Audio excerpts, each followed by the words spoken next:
Hello again, and this installment of Spiritual Wisdom. Welcome back. Now, you'll know what we'll be talking about today, my wise followers, which is my thoughts on conversion. My thoughts on it. And if any of you are new here, my name's Nicholas, and on my channel I talk about witchcraft, Wicca, paganism, self-love, and all manner of spiritual topics. So if you're interested in those types of things, please subscribe, join this amazing community, I'd really appreciate it, and click the bell icon so you'll be notified each time I post a new video. And rather you're new here or you've been here before, welcome. And if you like this video, please give me a thumbs up, I'd really like it. So I'm going to talk about conversion. And in some ways conversion can be a positive thing. If an individual chooses to convert to a religion or that. Now, when I spoke about what happens to us when we die, some people might have took that, what I said, out of proportion, in the sense like you have to be born into a specific religious community in order to understand it. Now, what I meant by that is, some religions are closed practices, so you have to be born into that specific religion in order to be a part of that community, or you have to be initiated by a priest or a priestess of that religion and, get the permission from that culture and be initiated into that culture by the people of it before following it. But other examples would be like if, for example, you were studying Judaism, okay, and you felt very drawn to Judaism, right? If that's a path you felt very drawn to and you wanted to follow that specific path, if you were born Jewish, you've got Jewish ancestors, you were born Jewish, it makes it easier because you were brought up, your family's Jewish, you'll make Jewish friends and things like that.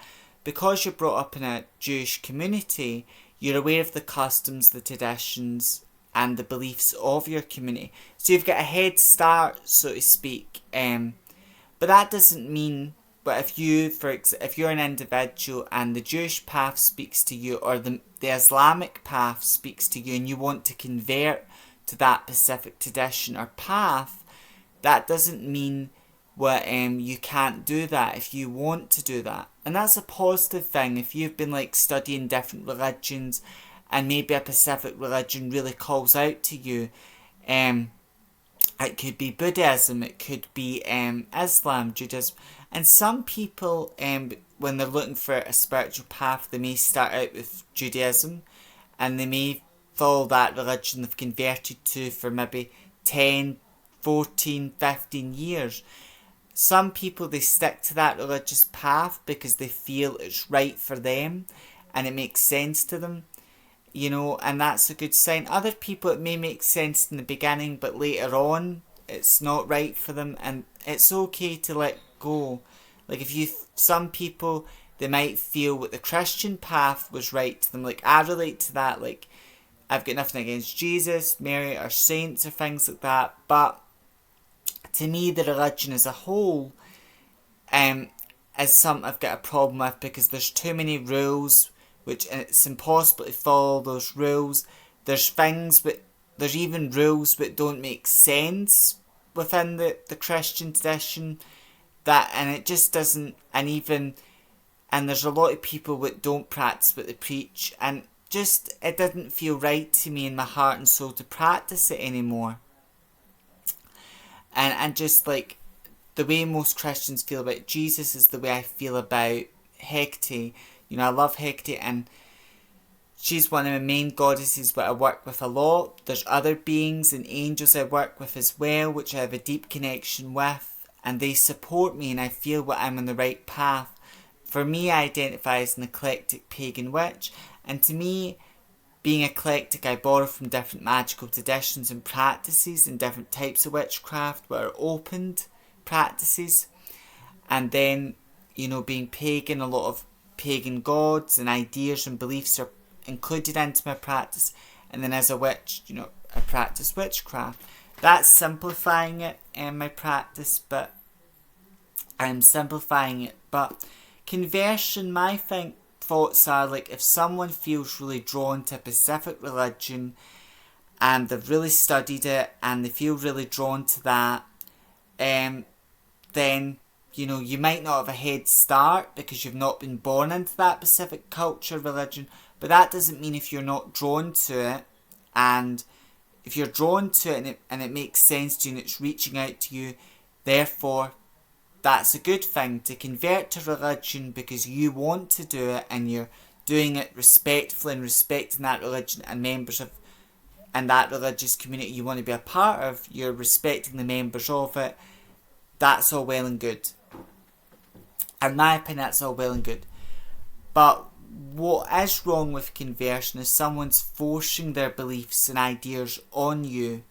If they're telling you what to think, how to believe, what this is that,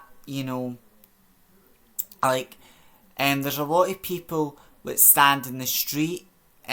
I've had conversations with them where I've chose to engage in conversation, but to me, what they're doing is not necessarily educating people about their beliefs and ideas. It's more about converting people to their beliefs and ideas. So some examples of this, like I've been to Glasgow many times myself. Sometimes I've been to Glasgow a lot with my partner. And when I've been to Glasgow myself, I've always stopped to if there's any the Jehovah's Witnesses, if there's any of those, sometimes I stop and I'll talk to them and ask questions. But at the end of the day, it's because I'm interested in their path, their tradition. Doesn't mean I want to convert to their way of thinking. But there are people that will stand in the streets and they'll preach what they believe in, and they're so forceful with their beliefs, they're trying to ram it down your throat, and they're trying to make you convert to their beliefs, their way of thinking. And if you don't believe what they believe, they're going to play the role of God. When people start saying, if people who follow the Catholic path or the Christian path, rather that's Protestant path or your Protestant Christian Catholic, at the end of the day, Christianity is an umbrella term to describe all those that follow Christ, essentially. But if someone is saying to you, for example, because you do X, Y, and Z, you're going to go to hell for that, that is someone playing the role of God. I don't believe in hell, but if there's such a place as hell, per se, then isn't it your maker's decision to decide who goes there or not? But for anyone to say to you that you're going to go to hell for what you're doing, that is simply for blasphemy. That's simply someone playing the role of God. But you do witness this. There's people that are reborn. Nothing wrong with being reborn again Christian, as long as you're doing that for you. But when it becomes a problem is when you get, not all reborn again Christians do this, but they are individuals that do have experienced it firsthand, where they're not open-minded to other people's beliefs and ideas. They're very forceful about their beliefs, and it's because one time working in Francis's shop, there was a born-again Christian man that came in. He did want to help Francis and advertise Francis's business. Francis was all for it, but then this man started opening his mouth and he had a Christian outburst.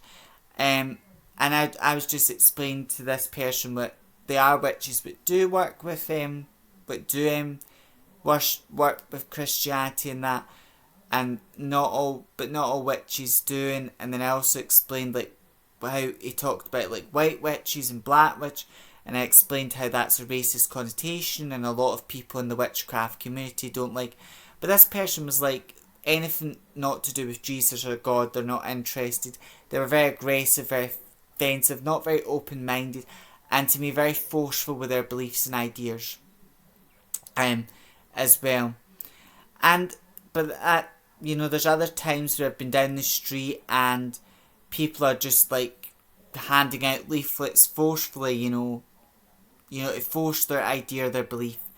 And if we look further back in history, we can see that there's a lot of people with a religion, if we look at the black slavery type of thing that lasted for about 400 years, we can see that these people were took away from their culture, their ancestors, their way of beliefs, and they were forced and converted into the Christian way of thinking, which is wrong. We also see things like this with the Native Americans, but they're forced into learning English, and they were forced, Christian ideals and beliefs were forced onto them. And that's when conversion's a bad thing, when you start forcing your beliefs and your ideas on other people, then it becomes a bad thing in general. Very negative, very bad. But like we here, as I always say, I always encourage people to do their own research, to think for themselves, and above all else, always trust your intuition, always trust your intuition. And when I spoke about oranges and their magical properties as well, my good friend who also follows the channel, my friend and partner who follows the channel, I was talking about oranges and how they're lucky in Chinese culture. I was so proud of him because he never took my word for it. He fact checked it, and I was so proud of him because I'm such a big fan of don't take my word for it. If I tell you anything, do your own research. Is what I'm saying really a fact? Do your own research. Listen to your intuition. Trust yourself. And my opinion on that, really what the message is, because the most important thing when I speak to people or when I do a video, to me it's the message. And the message is, it's okay to convert to a religion if you feel drawn to it and it calls out to you and you feel drawn to it. And as long as you research it and respect that path and those who follow it respectfully, there's no problems there. But my thoughts are it's wrong to convert someone to your way of thinking, and it's wrong to force your beliefs and ideas onto others as well. And that's my message, because Hecate is very much about, now as I work with Goddess Hecate a lot, and Hecate is a goddess of empowerment, goddess of many things, but she's very much about loving yourself, taking your power back and being free. There's lots that society tries to trap you and put you into a box and make you feel trapped. And a lot of people, they're their own worst enemy, because if for example, we live in a world where people follow the latest trends, and if it was trendy right now, to be like Christian or Catholic, then people would do it not necessarily because they feel drawn or connected to that faith, but because it's trendy, and that's when trends become a problem. That's when trends become a problem as well. And it's such a bad idea to keep up with the Joneses, and it's so important to listen to your heart, your gut, your intuition, and always think for yourself as well and do what feels right to you. As always, thank you for watching. Always remember, learn, and always take the message from everything you do, because if we read something, if you're watching this video, always I hope you can take the message away from it. And I hope you have a wonderful, magical day. May meet, may part, meet again. Blessed be.